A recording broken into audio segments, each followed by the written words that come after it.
नमस्कार दोस्तों, स्वागत है आप सभी लोगों का हमारे चैनल ट्रेडिंग विद अतुल में। आज हम बात करने वाले हैं यस बैंक लिमिटेड के बारे में। आपने देखा होगा कि शेयर है 32 रुपये तक का हाई बनाने के बाद 24 के आसपास जा चुका था, बट फ्राइडे के दिन काफ़ी अच्छी रैली देखने को मिली क्योंकि यहाँ पे एमडी की तरफ से बहुत बड़ी खुशखबरी आती हुई देखी जा रही है। अभी तक आपने देखा होगा कि यस बैंक के पास ऑलरेडी बहुत सारी ब्रांचेज हैं, किसी के मामले में भी ये कम नहीं है। ब्रांचेस हो गए, एम्प्लॉय हो गए, सर्विस हो गई, बट अब यहाँ पे और भी कुछ ब्रांचेस खोलने की बात कही जा रही है और ये केवल मार्च में करीबन 150 ब्रांच है जो कि खोलने की बात कही है, जिसमें 100+ ब्रांचेस हैं जो कि मार्च में ओपन हो जाएंगे। उसके बाद कुछ और भी ब्रांच खोली जाएंगी और अब ये अपना कैप्चर करते हुए देखे चले बड़ी बड़ी सिटी में। क्योंकि इनका जो पिछला साल था, पिछला साल इन्होंने मार्केटिंग में बहुत ज़्यादा पैसा खर्च किया है, खासकर यस बैंक के प्राइस के ऊपर, यस बैंक की पॉलिसी के ऊपर, यस बैंक की सर्विस के ऊपर, जिससे ज़्यादा से ज़्यादा इन्वेस्टर हैं, ज़्यादा से ज़्यादा लोग बैंक अकाउंट खुलवाएं, उस पर ज़्यादा यहाँ पे इन्होंने फोकस किया है। और उसी की वजह से आपने देखा हुआ कि लगातार इनका जो डिपॉजिट ग्रोथ है बढ़ता हुआ देखा जा रहा है। साथ ही यहाँ पे आरबीआई की तरफ से एक Q4 के नंबर आते हुए देखे गए हैं, खासकर बैंकिंग सेक्टर के ऊपर, जो कि इसका इम्पैक्ट मंडे के दिन भी दिखाई दे सकता है। तो चलिए गाइस, शुरू करते हैं हम अपना वीडियो। साथ ही अगर आप लोगों को हमारे वीडियो के माध्यम से थोड़ी सी भी हेल्प हो रही हो तो प्लीज़ आप हमारे चैनल को सब्सक्राइब जरूर करें। साथ ही गाइस, हम अपने चैनल पे गिव अवे का प्रोग्राम चला रहे हैं, जिसमें गाइस हमने 3 प्राइज सिलेक्ट कर रखे हैं जो कि आपके हेल्थ को देखते हुए, और जिसमें गाइस हमने अपना फर्स्ट प्राइज रखा हुआ है साइकिल, सेकंड प्राइज रखा हुआ है smart watch and third prize रखा हुआ है स्पोर्ट शूज। ये तीनों तीनों गाइस आपके हेल्थ के लिए बहुत अच्छे हैं। और बस आपको यहाँ पे करना क्या होगा कि गाइस, आप हमारे चैनल को सब्सक्राइब करना है। और हमने अपने जो चैनल का टारगेट रखा है, 1 लाख सब्सक्राइबर का टारगेट रखा हुआ है। जैसे ही गाइस वो पूरा होगा, हम आपको ये तीनों प्राइज हमारे जो लकी सब्सक्राइबर होंगे उनको देने वाले हैं। और ये गाइस आपके लिए बहुत बड़ा काम नहीं है, आप चाहें तो इसको 6 महीने में, साल भर में, जब भी आप करवाना चाहें तो करवा सकते हैं। सो गाइस, प्लीज आप हमारे चैनल को सपोर्ट करिए। और इसमें पार्टिसिपेट करिएगा। 2 दिनों में काफी अच्छी रैली आती हुई देखी गई है, खासकर मार्केट में। तो यही जो निफ्टी फिफ्टी आपका 22,000 के भी नीचे चला गया था, इस समय आप देख सकते हैं कि 22,400 के आसपास पहुंचने वाला है। जिस तरीके से मोमेंटम है, ऐसा लग रहा है कि 23,000 के पास भी जा सकता है। आप देख सकते हैं कि निफ्टी फिफ्टी में 40 पॉइंट की तेजी साथ क्लोजिंग दी है फ्राइडे के दिन। बैंक निफ्टी में 10 पॉइंट्स की तेजी और आईटी में 89 की तेजी, मतलब आईटी में ज़्यादा यहाँ पे खरीदारी बनी हुई है। और स्मॉल कैप का इंडेक्स है जो कि 30 पॉइंट्स की तेजी के साथ क्लोजिंग दिया हुआ है। शेयर में बहुत अच्छे वॉल्यूम साथ में कामकाज देखने को मिला फ्राइडे के दिन।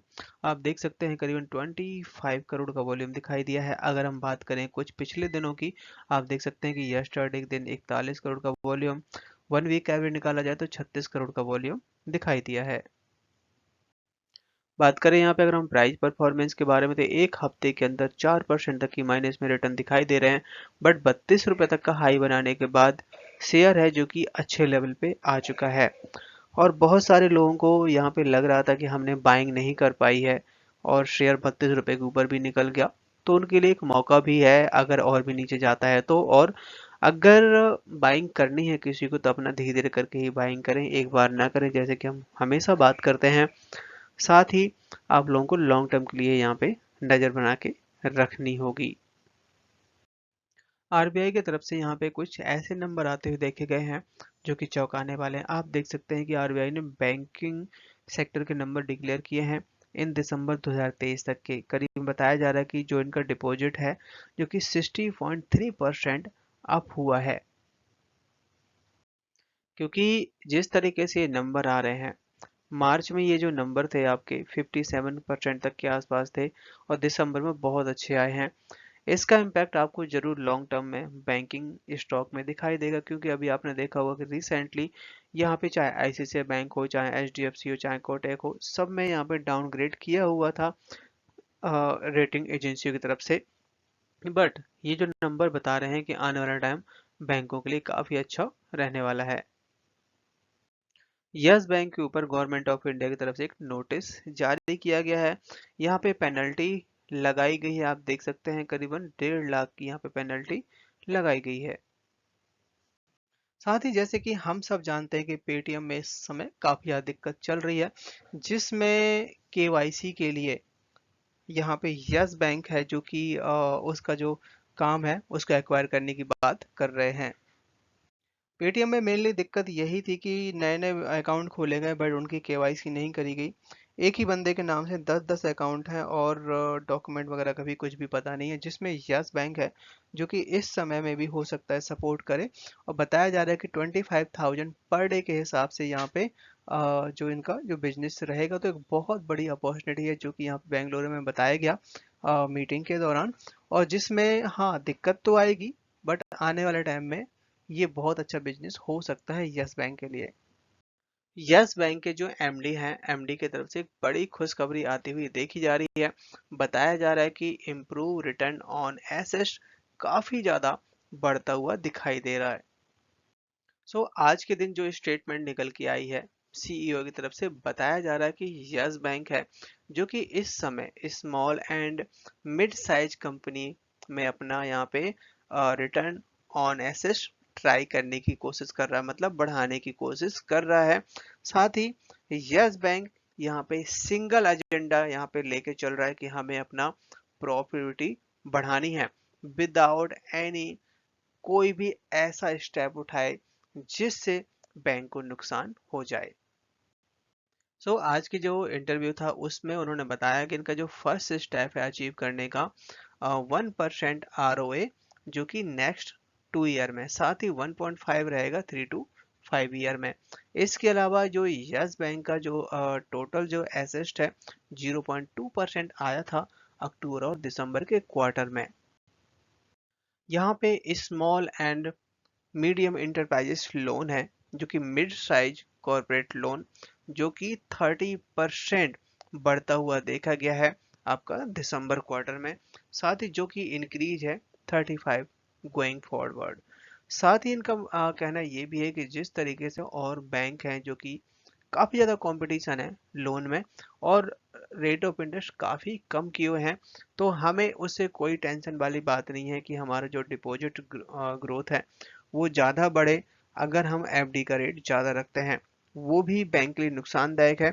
साथ ही अगर हम रेट ऑफ इंटरेस्ट बहुत कम करके लोन बांटते हैं तो वो भी हमें उसमें कोई टेंशन नहीं है, हम यहाँ पे बहुत अच्छे लेवल पे काम कर रहे हैं। मैनेजमेंट की तरफ से लोन का जो नंबर इन्होंने सेट कर रखा है 13% ईयर ऑफ ईयर ग्रोथ होनी चाहिए जो कि मार्च क्वार्टर में आएगा।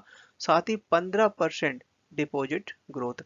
इसके अलावा यहाँ पे बैंक रिपोर्टेड लोन ग्रोथ 11.8% इन दिसंबर क्वार्टर जो कि काफी अच्छी परफॉर्मेंस करी हुई है और धीरे धीरे करके ये बढ़ती जा रही है।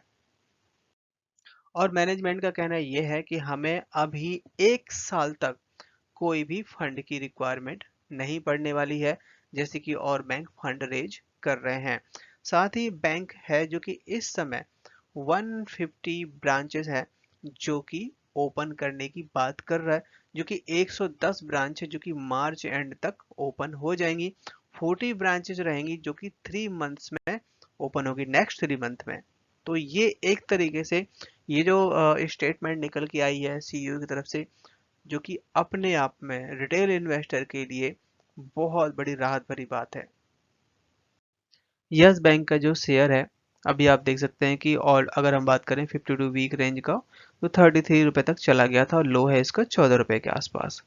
और इस समय शेयर है क्योंकि 25 के रेंज में काम कर रहा है। और आप देख सकते हैं कि इसका जो बेस है 25 के आसपास बनता हुआ देखा जा रहा है। 1.5% तक की तेजी के साथ क्लोजिंग दी है फ्राइडे के दिन। किसी भी शेयर में जो तेजी बनती है ऐसा नहीं होता कि लगातार बढ़ती चली जाए। तो आपने देखा कि 32 रुपए तक का हाई बनाने के बाद अपना शेयर है जो कि 25 रुपए के आसपास, 25 से लेके 23 रुपए के रेंज में अपना बेस बनाता हुआ देखा जाएगा। और हो सकता है कि यहाँ पे अपना टाइम भी बिताए, बट 1-2 क्वार्टर में शेयर बड़े आराम से आपका 30 के ऊपर चला जाएगा। जैसे कि हम पहले भी बात कर चुके हैं इस बारे में कि एफआईआई और डीआई लगातार अपना स्टेक बढ़ा रहे हैं, बट रिटेल इन्वेस्टर बेच के निकल रहा है क्योंकि कितने टाइम तक कोई होल्ड करके रखेगा। लगभग लगभग कोरोना के बाद से शेयर ने कोई रिटर्न ही नहीं दी है। तो आप देख सकते हैं कि अगर हम बात करें डीआईएस की, तो 38% तक का स्टेक था, जो कि 42%, मतलब पिछले सितंबर क्वार्टर में 41% था, जो कि इस समय 1.2 1.3% तक का स्टेक बढ़ाया है ये 4 महीनों में। एफआईए की तरफ से भी यहाँ पे स्टेक बढ़ाया गया। आप देख सकते हैं कि सितंबर के महीने में 23.4% तक का स्टेक था, जो कि यहाँ पे 23.8%, मतलब 0.4% तक का स्टेक एफआईए की तरफ से भी बढ़ाया गया। यहाँ पे रिसेंटली एलआईसी की तरफ से स्टेक बढ़ाता हुआ देखा जा रहा है। आप देख सकते हैं कि पहले इनके पास 2 से 2.5% तक का स्टेक था, इस समय 4.5% स्टेक कर दिया। सबसे ज्यादा स्टेक है जो कि state bank of India hold करता है। पर यहाँ पे अब पब्लिक है जो कि इस समय अपना आपा खोती हुई देखी जा रही है। धीरे धीरे करके ये लोग स्टेक अपना बेच रहे हैं। आप देख सकते हैं 38-39% तक का स्टेक था, जो कि इस समय 34% तक का स्टेक रह गया। लोग फ्रस्ट्रेट होके निकल रहे हैं। तभी है कि यहाँ पे जब रिटेल इन्वेस्टर निकलते हैं तभी तेजी बनती है। तो अब ये है कि लॉन्ग टर्म में ही किसी शेयर में पैसा बनता है, बट इस शेयर ने काफी रुलाया है। चलेगा तो अच्छे खासे रिटर्न भी देने वाला है।